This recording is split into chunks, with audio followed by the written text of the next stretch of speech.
Pues sí. Muy buenos días, estimados amigos del Grupo Radio Estéreo Mairán.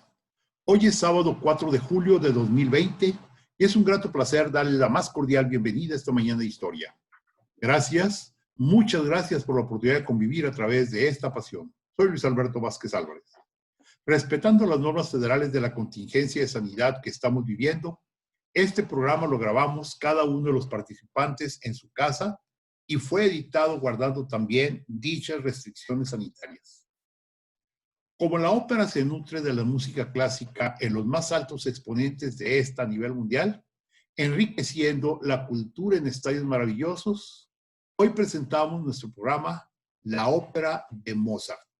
Y recuerden, distinguidas damas y caballeros amantes de la historia, que para nosotros escuchar sus opiniones nos enaltece, eleva nuestra calidad humana, porque lo que ustedes decidan compartirnos nos ayuda siempre a crecer. Todos ustedes son muy valiosos para nosotros. Por ello les invitamos a que con toda confianza nos brinden su visión del tema y nos honren con ella. Con mucho agrado damos la más cordial de las bienvenidas a nuestro invitado, Miguel Ángel García, músico e intelectual lagunero, autor de las cápsulas Música en un suspiro y promotor del desarrollo integral del menor. Muy buenos días, Miguel Ángel. Buenos días, estimado Luis Alberto. Es un placer estar aquí compartiendo algunas ideas con tu amable auditorio en esta sección. Miguel Ángel, a Mozart básicamente lo conocemos por sus grandes conciertos, sinfonías, etcétera, pero también tiene muchas obras, muchas óperas. ¿Qué nos puedes platicar al respecto?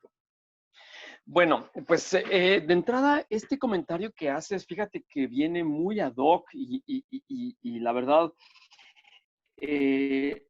lo valoro en extremo porque, de hecho, si nosotros tuviéramos la oportunidad de platicar con Mozart y le hubiéramos preguntado, oiga, señor Wolfgang, ¿y usted a qué vino a este mundo?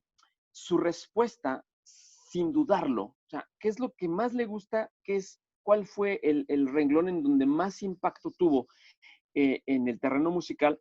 Él, sin duda, hubiera respondido la ópera. O sea, lo que más hizo, en donde más trascendencia tuvo, no fueron los conciertos, no fueron su música de cámara, sino que fue la ópera. O sea, básicamente, y este es un concepto muy interesante, básicamente Mozart se le conoce como un compositor de ópera, en estricto sentido.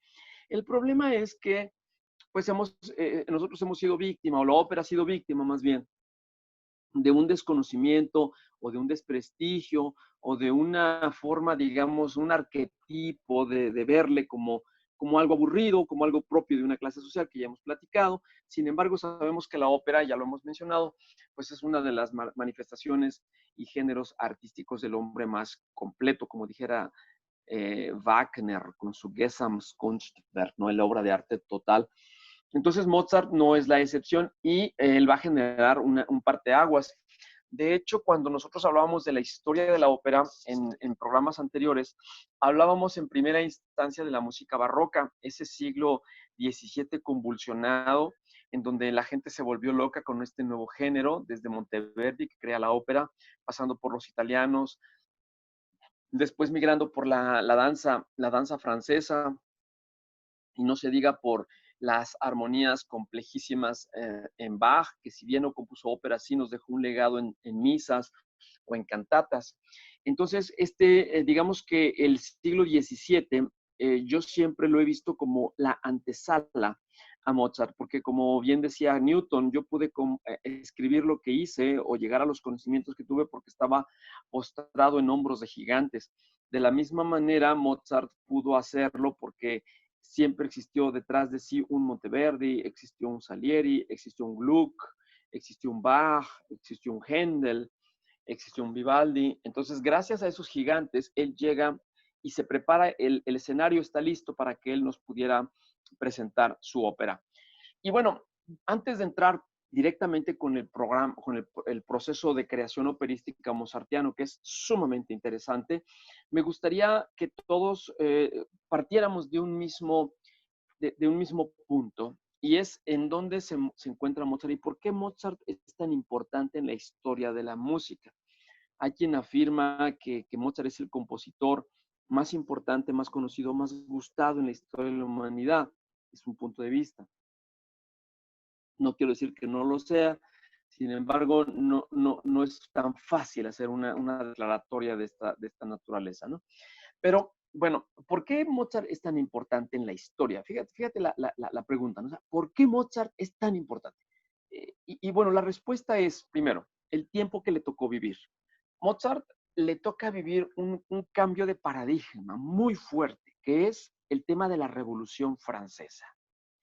Mozart es la segunda mitad del siglo XVIII en Europa, y esto circunscribe características muy especiales. Por ejemplo, nosotros en el siglo XVII, estamos hablando de todos los compositores barrocos, Telemann, Bach, Vivaldi, Händel, etc. Todos estos compositores, de alguna manera, empezaron a trabajar y a dar sus servicios a reyes, a príncipes. Entonces, ellos eran concebidos como sirvientes, casi como sirvientes. O sea, realmente eran eso, eran sirvientes. ¿Esto qué quiere decir? Que difícilmente ellos podían tener la libertad de crear a su libre albedrío, vamos a llamarle así. Cuando viene Mozart, él va a nacer en 1756. Cuando decimos 1756, estamos hablando de un momento en el cual viene, fíjate bien, este concepto es muy interesante, quizás muy importante, es el más importante, y es, la gente está cansada de un concepto tan complejo como son las armonías del barroco. El barroco, ya decíamos, el barroco, sea en ópera o sea en música de cámara, el barroco conlleva una cantidad importante de laberintos armónicos. La música es compleja. Incluso si apelamos a las obras de Bach, estamos hablando de obras fugadas, en donde la ópera lleva una línea y luego otra línea, muchos adornos, de ahí su nombre, barroco, es muy adornado. Decíamos que es una perla defectuosa, ¿no? Recordarán ustedes. Entonces, al estar hablando de esto, estamos hablando de un sobre recargamiento de adornos. Entonces, como todo en la historia del arte y en la historia de la ciencia, el hombre empieza a desarrollar ciertos conceptos, se cansa de esos conceptos y entonces regresa cambia de dirección. En este caso, y esto es algo muy interesante también, que no mucha gente sabe, si estamos en 1756, el viejo Bach tenía 6 años de haber muerto. A partir de la muerte de Bach, realmente la gente se ve en Bach algo muy pesado, muy indigesto, es demasiada música. Y los historiadores de la música están de acuerdo en que hay que descansar. O sea, no solo no todo es intelectualismo musical, hay que relajarlo. Y entonces es cuando entramos del periodo barroco de la música que está terminando hacia 1750. Mozart nace en 1756. Entonces, termina el periodo barroco y empieza el periodo clásico. Mozart vive en el periodo clásico en estricto sentido. Cuando estoy hablando del periodo clásico, ¿de qué estoy hablando? Hay una forma de entenderlo, obviamente hay muchas formas de decirlo, una muy académica, no, voy a omitir esa. Pero la forma clásica, la forma de entender el periodo clásico es equilibrio. El periodo clásico nos va a mostrar una manera de hacer no solo música, en general, la expresión artística, desde la poesía, desde la pintura, no se diga el neoclásico arquitectónico, y no se diga en la música, estamos hablando de equilibrio. Entonces, cuando hablemos de Mozart, estamos hablando del clasicismo, de la época clásica, entendiendo por este periodo, este momento en donde se va a hacer uso del equilibrio. La belleza es el sinónimo del equilibrio. Todo tiene que estar equilibrado. El neoclásico en la arquitectura, por ejemplo, no es otra cosa más que esta posibilidad en la que yo puedo ver una sección de un edificio y no tengo que ver lo demás, porque yo sé que del otro lado va a existir exactamente lo mismo. Eso es el neoclásico. Y cuando hablamos del clásico, perdón, y cuando hablamos bueno, neoclásico en la arquitectura, cuando hablamos del clásico estamos hablando entonces de equilibrio. Ahora, que no les gustó mi plática, no les gustó mi concepto, está bien, me parece muy bien. Si no les gustó lo que acabo de decir, entonces llévense a su mente a manera de anclaje cerebral, llévense a su mente el concepto de columna. Piensen en una columna griega. Una columna griega, y en general, si ustedes se asoman al Partenón, ustedes van a ver que existe lo mismo de un lado que de otro. O sea, es un equilibrio. La estatuaria griega es precisamente producto de un equilibrio. Los griegos, con un contexto y con una influencia totalmente apolínea, hablan del equilibrio. Cuando digo Apolo, cuando digo equilibrio apolíneo, es un pleonasmo. Estoy diciendo un pleonasmo. Polo significa equilibrio. Apolo significa perdón, polo significa extremo. Apolo sin extremo. Luego, entonces, la palabra Apolo quiere decir sin extremo. Es el justo medio. Por eso, en el clasicismo estamos hablando propiamente de un equilibrio. Bueno, ¿qué es Mozart? Mozart va a ser esta persona que va a recibir toda la influencia barroca, es decir, que en Mozart confluyen Haydn, confluyen Händel, confluye eh, Bach y no se diga Vivaldi. Todos ellos ahí están. Sin embargo, eso es un extremo de adornos. Ahora lo que hay que hacer es entrar en la parte del deleite, ¿sí? Del deleite. Cuando hablamos del deleite, estamos hablando de ese estado, ¿sí? Que me permite estar en un goce perpetuo, en un goce continuo. Y esto que les estoy mencionando pasa a la historia con un hombre que de alguna manera viene a etiquetar y a definir el momento de Mozart, que es Style galant. Incluso es el momento de Francia. Es la elegancia francesa. De ahí su nombre incluso, el style galant, el estilo galante. Y el estilo galante es eso, es algo que tenga contenido, pero sin un sobrecargamiento de estímulos, sino que es un equilibrio. En ese contexto, en el contexto del equilibrio pleno, es en donde entra Mozart. Por eso Mozart no es un barroco cargado hendeliano, pero tampoco es un extremo de pasiones y de sentimientos del romanticismo. Él está exactamente en medio. Por un lado, el barroco es un proceso muy intelectual, muy ornamentado. Por otro lado, el periodo romántico que empieza en el siglo XIX es un momento en donde se rompen las formas y se entra al romanticismo, al periodo de las emociones. Mozart está en medio. Y ahorita que platiquemos sobre el transcurso, el transcurrir de sus óperas, nos vamos a dar cuenta como sus primeras óperas son muy barrocas, pasando por un momento intermedio y al final vamos a acabar con sus grandes óperas que ya tienen todo este cúmulo, precisamente un cúmulo muy racional, muy barroco, pero sin llegar al extremo y también ya empezando a coquetear, por así decirlo, con algún estímulo romántico. Miguel Ángel, nos queda un momento para esta pausa, pero ¿quiénes serían en ese momento los compañeros musicales de Mozart de la misma época, los coterráneos? Bueno, sí, de hecho, vamos, en estricto sentido, el compositor más importante, y para ello no ayuda mucho ir al cine, estoy hablando de la película de Amadeus, Sí. porque se habla mucho de Salieri, que hay mucho al respecto, se dice que fue el que lo asesinó, etcétera, ¿no? Pero es muy hollywoodesco esto, ¿no? De hecho, esto se echa a andar con una obra de Pushkin.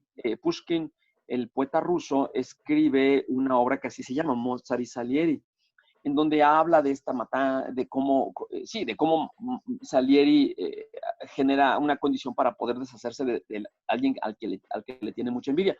Pero bueno, finalmente es una percepción que tiene Pushkin.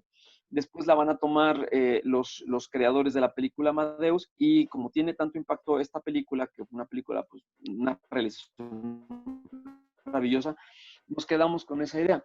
Sin embargo, si nosotros nos vamos al terreno operístico, el compositor más importante en la época de Mozart va a ser Salieri. Y dicho sea de paso, las óperas de Salieri, y qué buena pregunta, de veras, Luis Alberto, te agradezco mucho esta pregunta, porque Salieri, Antonio Di Salieri, él va a ser un gran compositor, pero si nosotros escuchamos, incluso es una invitación que yo les hago, pongan ustedes óperas Salieri en YouTube, ¿no? En las redes, y se van a enamorar de sus óperas. Son óperas muy bellas, pero viene aquí el tema, son óperas barrocas. Todavía están bajo la égide barroca. No migran todavía a lo que Mozart tenía por aportar. Excelente. Y esto nos recuerda una vez más que quien se queda atorado no es una persona que pasa grandemente a la historia como lo fue Mozart. Miguel Ángel, vamos a hacer una breve pausa y continuamos platicando sobre Mozart y sus óperas. Vamos a la pausa. Regresamos. Regresamos a Diálogos con la Historia. Estamos platicando precisamente de lo que es la ópera de Mozart. Está con nosotros Miguel Ángel García, músico e intelectual lagunero, autor de las cápsulas Música en un suspiro. Y bueno, nos estabas comentando, Miguel Ángel, acerca de Mozart, su época, las personas que estaban cercanas a él y sobre todo sobre la ópera en particular de Mozart. Sí, decíamos que el que lo va a influenciar va a ser Salieri. Sin embargo, realmente el que le va, no quisiera decir enseñar, porque no es el caso, como que Mozart aprende de muchos. Gluck va a ser también otro gran influencia para él. Se puede decir que es realmente la autoridad en aquel entonces, Gluck y Salieri. Gluck primero, después Salieri, y son de alguna manera quienes van a tener una influencia con Mozart, que como bien mencionabas, al no aportar algo nuevo, en este momento, pues no vamos a tener, digamos, a alguien que trasciende en la historia. Y por cierto, hay compositores que si bien, que bueno, tienen óperas también, Domenico Cimarosa, por ejemplo, son el matrimonio secreto, ¿no? El matrimonio secreto de Domenico Cimarosa, que es una ópera muy divertida, ¿eh? Ustedes pueden poner ahí el matrimonio secreto, ¿sí? Recuerdo ahorita de Cimarosa. Fíjense, Domenico Cimarosa, ¿quién no conoce? Sin embargo, tiene óperas, óperas muy divertida y muy bella. Una ópera tremenda. Tiene música de cámara, tiene obra para teclado, etcétera, Cimarosa. Y, sin embargo, como bien mencionas, en este momento no trasciende la historia, y no trasciende precisamente porque no existió esa ruptura, o sea, no logró pasar a su siguiente época, ¿no? Y así como esos podemos mencionar muchos. Otro grande que también va a ser compositor importante de óperas, pero que no se le conoce propiamente por su propuesta en este género, es Haydn.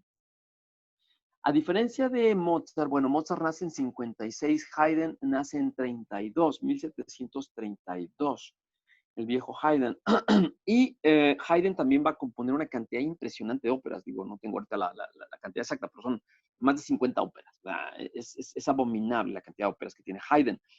Hay algunas, le hizo la Isla Deshabitada, le hizo la Deshabitata, ¿no? Es quizá la más representativa de él.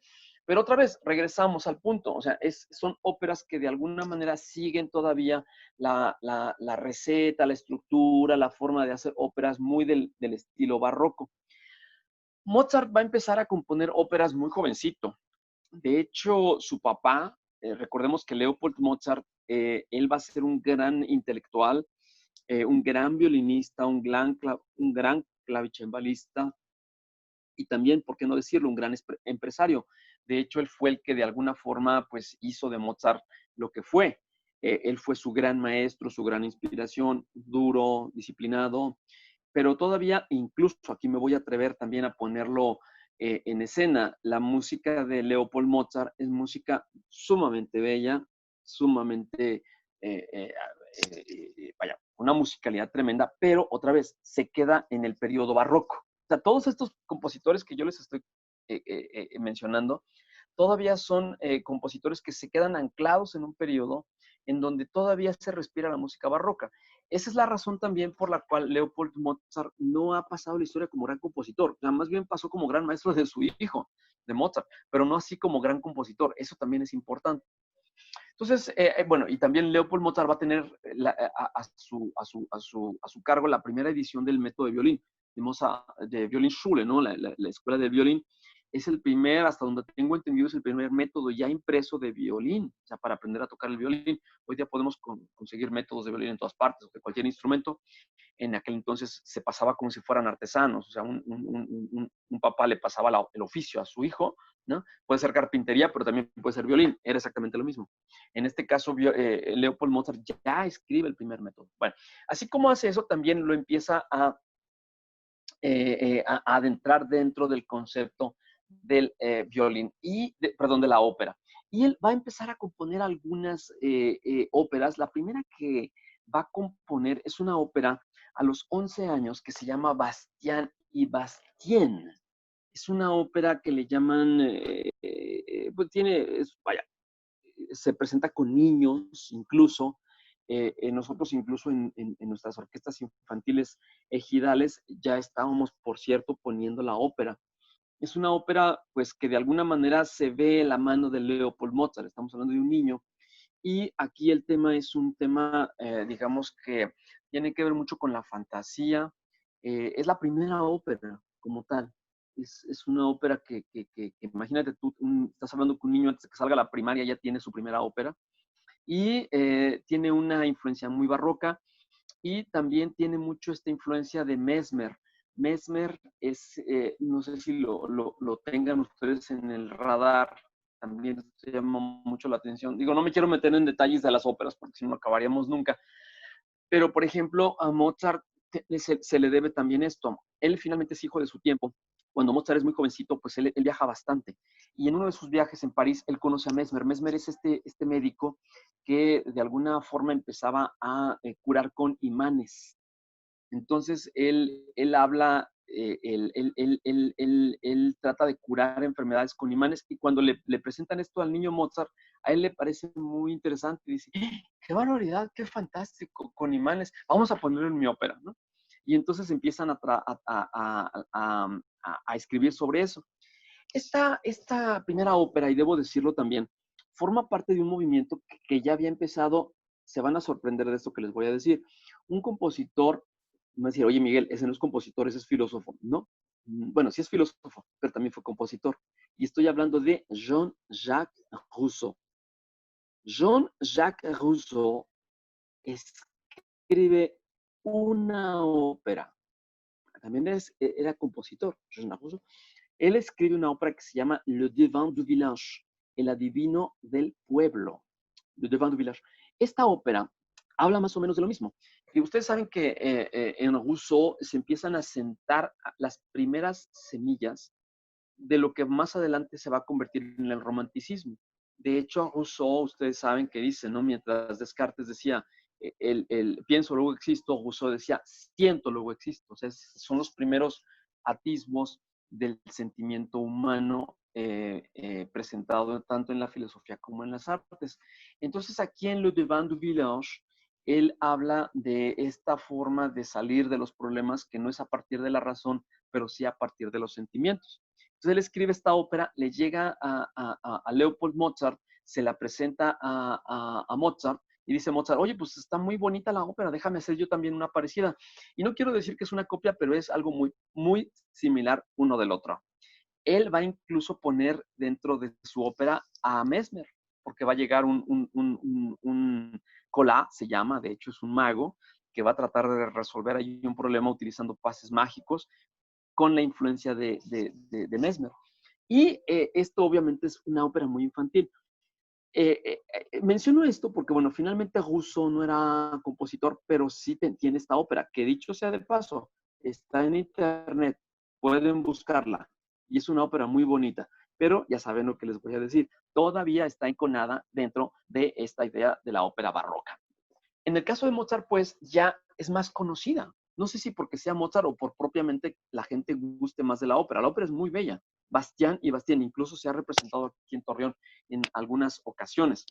Es una ópera que no requiere grandes producciones, que se puede hacer en teatros pequeños, porque finalmente es una ópera para pequeña orquesta, pero que tiene y maneja este aire de la ópera barroca, pero ya expresada en un niño con una curiosidad muy especial. Más adelante van a venir otras óperas, La Finta Giardiniera, el Apolo y Jacinto, que son óperas que son incluso conocidas como pastorales. Y digo pastorales porque son óperas muy llevadas al contexto en el cual se va a platicar, se va a hablar, y todavía están bañadas con esta égide de la ópera barroca. Bueno, aquí va a haber muchas óperas infantiles. No es sino hasta que Mozart va a tener 26 años, cuando él viaja a Múnich.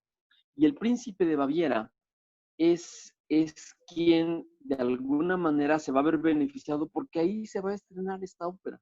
Y es una ópera muy interesante porque va a llegar una propuesta, Idomeneo, rey de Creta, ¿no? Idomeneo, rey de Creta, imagínense ustedes, ya estamos hablando de mitología, que de hecho, cuando digo ya estamos hablando de mitología, estamos hablando que un niño está haciendo tratamientos de la ópera, incluso antes de entrar ya a las grandes producciones operísticas de Mozart, me atrevería a decir, hay una área en la ópera Apolo y Jacinto, eh, en donde Mozart hace un tratamiento en el cual, bueno, no sé si tengan más o menos fresca la historia, digo, sin entrar en detalle en la mitología, Apolo, el dios Apolo, se enamora de Jacinto, un joven muy apuesto, y entonces jugando con él, él arroja el disco, ¿no? Ahora sí que de lucirse Apolo con Jacinto, lo avienta, y los vientos, Eolo se enoja, ¿no? Y entonces hace que el disco le pegue a Jacinto, este hombre, uno de los hombres más bellos sobre la tierra, ¿no? Dice la mitología,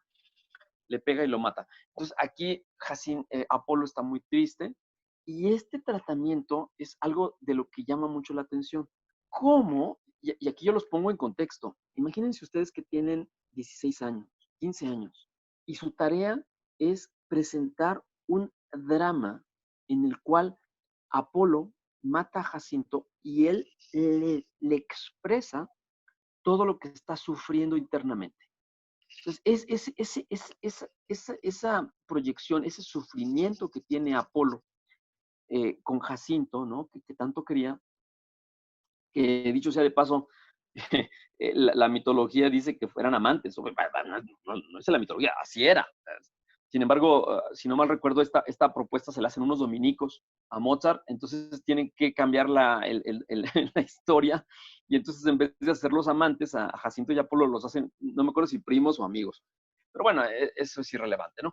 Finalmente aquí lo importante es cómo este dolor por la muerte de alguien, Mozart es capaz de presentarlo en Apolo y Jacinto. Y ahí esa área precisamente a la mitad de la ópera es lo que llama mucho la atención, cómo un niño tiene esta posibilidad de presentar un drama y una profundidad, un sufrimiento en el tratamiento de esta ópera. Bueno, antes de llegar directamente con la primera gran ópera de Mozart, que va a ser El rapto en el Serrallo, debo detenerme un poquito, porque dijimos que tiene 26 años cuando se estrena El rapto en el Serrallo, en Viena. A los 17 años, esta es una cosa muy importante, Mozart se dice que siempre ha sido grande. Sí y no. Sí, porque bueno, sí, efectivamente, es el gran compositor en toda la historia. Sin embargo, hasta antes de los 17 años, todavía el Mozart que está creando cosas es un Mozart muy barroco y que todavía tiene la influencia de su padre. Digo 17 años porque entre los 17 y los 18 años Mozart va a escribir sus conciertos para violín. Los musicólogos expresan que el Mozart que realmente va a generar una ruptura es después de los 17 años, cuando ya deja de hacer, voy a decirlo de una forma muy despectiva, pero no lo es después de que empieza a copiar toda la forma de hacer música del periodo barroco, él rompe con eso y a partir de los 17 años en delante es cuando ya vienen todas sus rupturas. Y eso lo hace con sus conciertos para violín. Los conciertos para violín, sus 5 conciertos para violín que tiene, ¿no? Ya son obras que tienen y que generan ya una propuesta muy diferente. Ahí es cuando viene el gran Mozart. Y sin embargo, entre los 17 y los 26 años va a pasar todavía un tiempo, Hasta los 26 años es cuando vamos a darnos cuenta de que existe un Mozart muy especial. Y este Mozart es el Mozart del Rato en el Serrallo. El Rato en el Serrallo va a ser su primera gran ópera. Y digo gran ópera porque, de entrada, entre comillas, porque va a ser lo que platicábamos en el programa anterior, va a ser propiamente un Singspiel. Un Singspiel, decíamos, Singspiel es una ópera alemana, entendiendo por singen, en alemán quiere decir cantar, y spielen es actuar. Entonces estamos hablando de una ópera, ¿no? Hablada.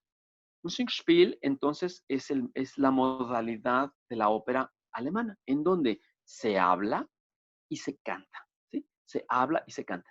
Y precisamente en el Rato en el Serrallo vamos a tener esta posibilidad. Ahorita ya estamos en la antesala y estamos ya a punto de entrar a sus grandes óperas, ¿no? Pero bueno, digamos que es la llave de entrada a la propuesta operística mozartiana.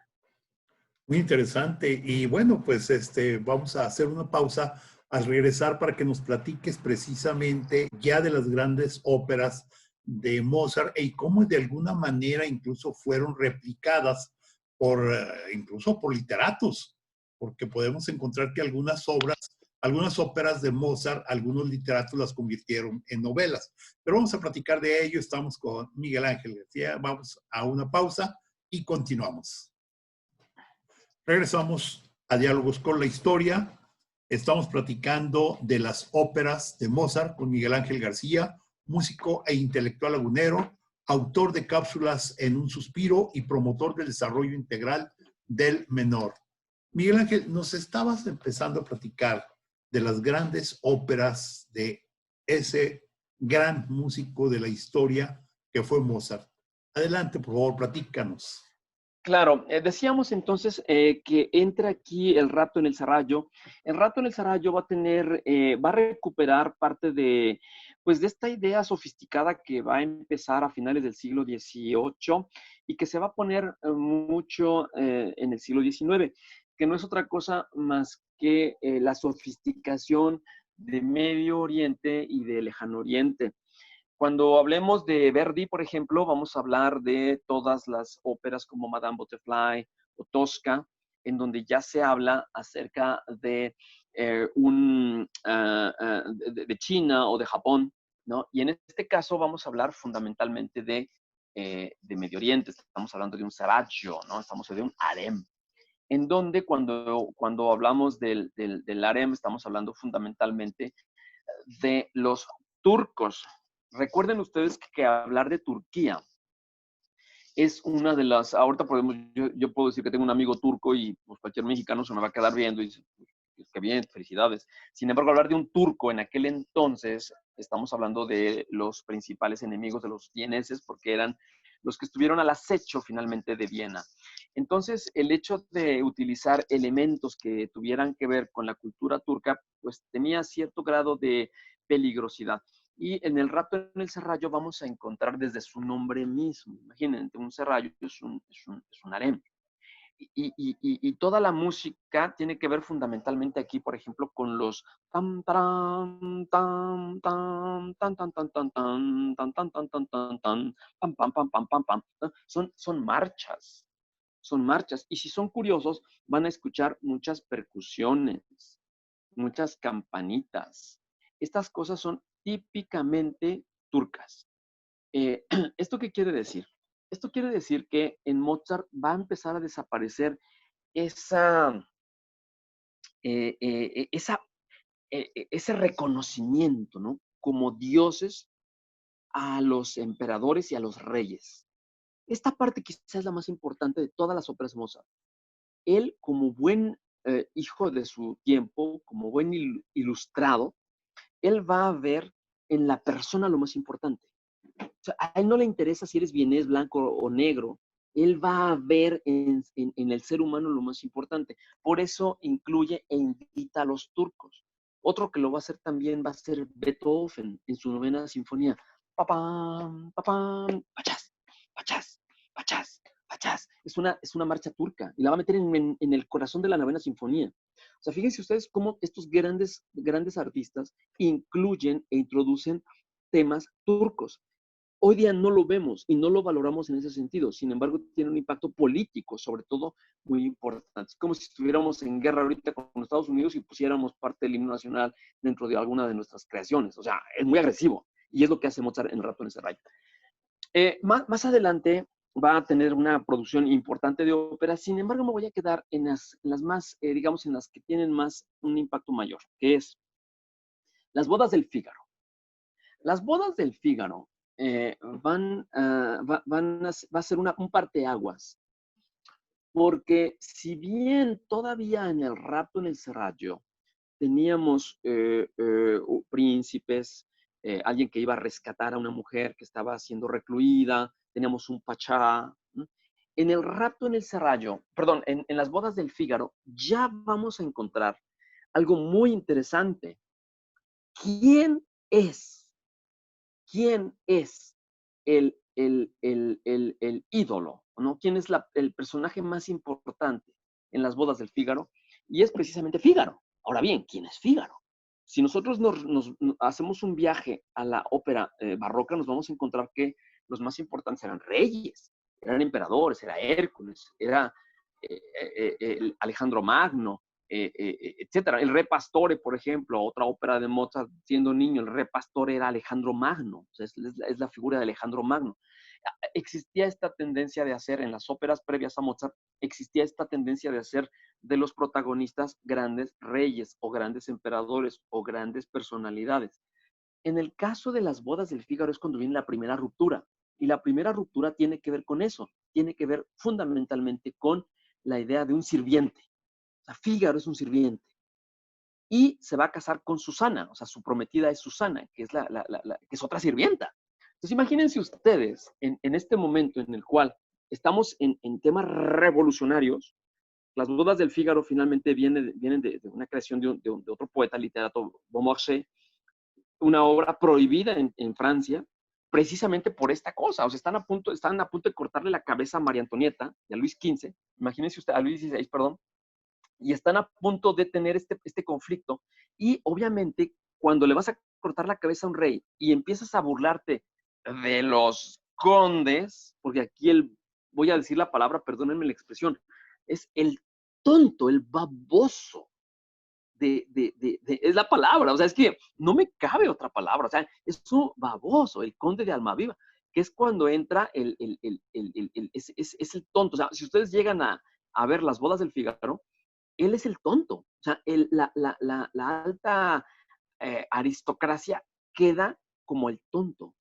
Y los que realmente hablan con honestidad, con profundidad, van a ser la clase de abajo. Entonces, una cosa es generar una revolución con armas y otra cosa es generar una revolución a través de las artes, de una forma estética y profunda. Eso es Mozart. Por eso, si ustedes me preguntan y me dijeran, Miguel, te vas a ir a una isla desierta y solamente te puedes llevar una ópera a tu isla, ¿cuál sería? Yo no dudo, Las bodas de Fígaro. O sea, en este sentido, yo obviamente me llevaría muchas, pero si me pusieran una pistola, solamente una, yo me llevaba Las bodas del Fígaro. ¿Por qué? Primeramente, por esto que les acabo de decir. En segundo lugar, porque la música habla por sí misma. Si nosotros hacemos un estudio minucioso y nos vamos directamente al texto, lo que dice el texto y lo que expresa la música es muy parecido. Es lo que los musicólogos llaman esta habilidad que tiene Mozart para poder hacer hablar a la música. Esa es la característica fundamental de las bodas del Fígaro. Hace hablar a la música. Por otro lado, y desgraciadamente tengo que irme muy rápido, está su siguiente ópera que va a ser Don Giovanni. Don Giovanni es una ópera que va a estrenar en 1787, fecha en la cual va a tener pues, la muerte de su padre, la muerte de su canario, por cierto, un pajarito que quería mucho y que también se le muere en ese mismo año. Pero ahí habla precisamente de esta influencia que él tiene. Es una burla, es el burlador de Sevilla, es Don Juan. Si se dan cuenta, es una crítica a la sociedad, es una crítica muy dura a las instituciones como tal. Por un lado, en las bodas del Fígaro va a ser un crítico tremendo a la aristocracia. Por un lado viene Don Giovanni y va a ser una crítica muy fuerte el concepto del don juanismo, que dicho sea de paso, como bien mencionaste hace un momento, Kierkegaard, el gran filósofo danés en el siglo XIX, va a tener un estudio muy profundo y muy interesante sobre el Don Giovanni de Mozart, ¿no? Y precisamente el Don Giovanni es eso, es cómo él se va a burlar de las mujeres y cómo va a ser del cortejo el fin y sobre todo el medio y el fin, ¿no? En este sentido. Más adelante va a escribir otra ópera que Discúlpame, desde el punto discúlpame, de Miguel Ángel. vista de síntesis, adelante, Ah, adelante, nada más es una inquietud mía. Don sí. Giovanni la escribe varios años antes de que Zorrilla escriba a Don Juan Tenorio. Yo encuentro cierta similitud, no sé qué opinas. Bueno, aquí la idea es que el Don Juan, ni siquiera, o sea, el primer Don Juan como personaje, como arquetipo, lo va a escribir Tirso de Molina. Estamos hablando desde el siglo XVI. 500. Cuando estamos, sí, entonces al estar hablando de este personaje, cuando yo digo Don Juan, va a haber muchos Don Juanes, muchos, muchos. Realmente José Zorrilla va a ser el último. Y dicho sea de paso, el Don Juan de Zorrilla es salvado, o sea, sí se salva al final, lo salva el amor. En el caso del Don Giovanni de Mozart, no. Llega el comendatore y le dice a Don Giovanni, todavía le dicen, te doy el chance de que te redimas, que te arrepientas de los males que has hecho y de la forma en la que has estado burlando a las mujeres. Y él dice, no, no me arrepiento. Y se lo tragan las llamas del infierno en el Don Giovanni de Mozart. En el Don Giovanni, en el Don Juan de Zorrilla, no. Ahí sí es salvado por el amor. Él se arrepiente Inés. y doña Inés realmente lo salva. Pero el arquetipo es el mismo. Es el mismo. Y sí, exactamente. Inclusive los personajes son muy parecidos. De hecho, son los mismos. Son exactamente los mismos. Claro, hay algunas adaptaciones. Por ejemplo, Leporello no existe con Zorrilla. Ahí no existe. Y en Don Giovanni es muy importante el Leporello, que es su escudero, digamos que su fiel acompañante, ¿no? Pero el concepto del Don Giovanni, o sea, el Don Juanismo, que dicho sea de paso también, ahí quien mucho tiene que ver a la hora de escribir con Da Ponte, ¿no? Que es el libretista, es precisamente que era muy amigo de Casanova. Se imaginen ustedes, pongan a Da Ponte, pongan a Casanova, ya como Casanova, y a Wolfgang Amadeus Mozart, pues son tres grandes que les encantaba jugar y burlar todo lo burlable. Entonces, vean ustedes cómo dentro de su contexto, el tiempo y dentro de las personalidades y obviamente la obra literaria, pues entra perfectamente ad hoc, ¿no? En este mismo sentido, más adelante va a componer Cosi fan tutte. Cosi fan tutte va a tener una misma idea que no es otra cosa más que così fan tutte quiere decir así hacen todas. Così fan tutte. Tutte es todas en italiano. Così fan tutte es así hacen todas. ¿Todas quiénes? Todas las mujeres. Y es un canto a la infidelidad femenina. Aquí se están burlando también de esta cuestión de la, o sea, estamos haciendo una crítica que finalmente más tarde haría Nietzsche, Federico Nietzsche en el siglo XIX a finales, en donde se está burlando de la moral burguesa, en donde se habla precisamente de todos estos conceptos, ¿no? Dice, es que es pura hipocresía. Bueno, antecedente de esto directo de Federico Nietzsche, ¿no? Y bueno, esto es propio de un café que tengamos que tomarnos quienes nos estén escuchando porque es para discutirse, ¿no? Mozart va a ser eso, o sea, va a ser un gran crítico de la moral burguesa, porque sabe que no ha llegado a otra cosa más que una vil hipocresía, y en Così fan tutte lo presenta de la misma manera. En Così fan tutte es muy importante esta ópera porque finalmente va a poner la posibilidad de tener un sexteto. ¿Qué significa un sexteto? Un sexteto, imagínate nada más, quiero que cierren sus ojos y se imaginen a 6 personas cantando al mismo tiempo, ¿sí? Todos, cada uno de ellos cantando cosas distintas, ¿no? Ahí está el barroco en Mozart. Y es un área bellísima, ¿no? En donde están cantando 6 personas. Son 6 cantantes con 6 líneas temáticas totalmente distintas, ¿no? Y bueno, finalmente vamos a tener quizá la ópera más importante, no más importante, porque no puedo decir eso, pero sí la última ópera escrita por Mozart, que es La Flauta Mágica. En La Flauta Mágica va a estar La Clemencia di Tito también, que es una ópera seria que es bajo encargo, pero finalmente, que es una ópera seria, pero va a terminar con una ópera que es La Flauta Mágica. En La Flauta Mágica, ahí él se va a despedir, él va a terminar con esta ópera un 30 de septiembre del año 1791, que es cuando va a morir Mozart. Mozart va a morir un 5 de diciembre, La Flauta Mágica se estrena un 30 de septiembre, ¿no? Está unos meses de morir.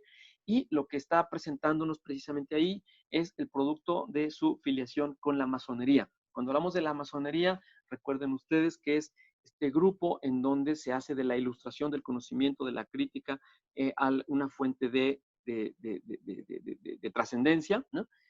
Todos los intelectuales del siglo XVIII son masones, todos los conquistadores de nuestro país, Hidalgo, Allende, Iturbide, todos son masones, Mozart, Haydn, Kant, Beethoven, todos son masones, ¿no? Y esto es precisamente por esta parte crítica racional. Bueno, la flauta mágica no es otra cosa más que eso, es cómo traducir y expresar elementos masónicos concibiendo la verdad, la luz, el darle la espalda a la oscuridad, etcétera, ¿no? Presentado de una manera obviamente magnánima con una serie de arquetipos egipcios, ¿no? O sea, aquí hay una ruptura total y ya estamos precisamente en la antesala de la ópera romántica, ¿no? Por eso es tan importante la ópera de Mozart. Fíjense ustedes lo que les acabo de platicar, realmente es un mundo, es un universo tremendo. Y conste que no hablamos ni de conciertos ni de sinfonías. Es el gran compositor, es la gran momento de ruptura la propuesta operística mozartiana.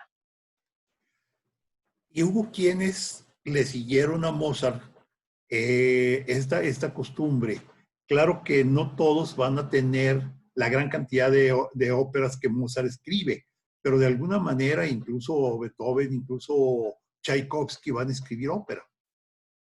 Sí, pero no. El siguiente, quien toma la estafeta después de Mozart, van a ser dos. Uno va a ser Carlo Maria von Weber con El Cazador Furtivo. Ese lo vamos a utilizar muy rápido, lo vamos a mencionar la próxima vez. Carlo Maria von Weber, su ópera se llama El Cazador Furtivo. Es la estafeta, es el paso del siglo XIX, por un lado. Por otro lado vamos a tener Fidelio, la ópera de Beethoven, la única ópera que escribe Beethoven, pero tampoco va a tener una connotación ya muy romántica. O sea, realmente Mozart se culmina y le pasa la estafeta a Carlo Maria von Weber. Después de ahí vienen las tres grandes corrientes operísticas en el siglo XIX, que son, 1, el bel canto, 2, la ópera verista, y 3, Wagner. O sea, son 3 caminos. El siglo XIX tiene 3 vertientes muy claras. Pues muchas gracias, Miguel Ángel, muy amable. Ha sido pues una plática muy atractiva, Miguel Ángel García, músico intelectual. Gracias. La próxima semana nos ofreces bel canto, ¿verdad? Vamos directamente, pasamos por Carlo Maria von Weber muy rápido y entramos directamente a Bellini, Rossini, que son los grandes exponentes del bel canto. Muchísimas gracias. Gracias también a mi compañera Claudia Martínez Martel en la coordinación general de este programa y su voz en el dato histórico. A mi compañero Roberto Ríos en la dirección de grabación. Y a ustedes, estimados amigos, los esperamos el próximo sábado 11 de julio. Muchas gracias, muy buenos días, muy feliz fin de semana.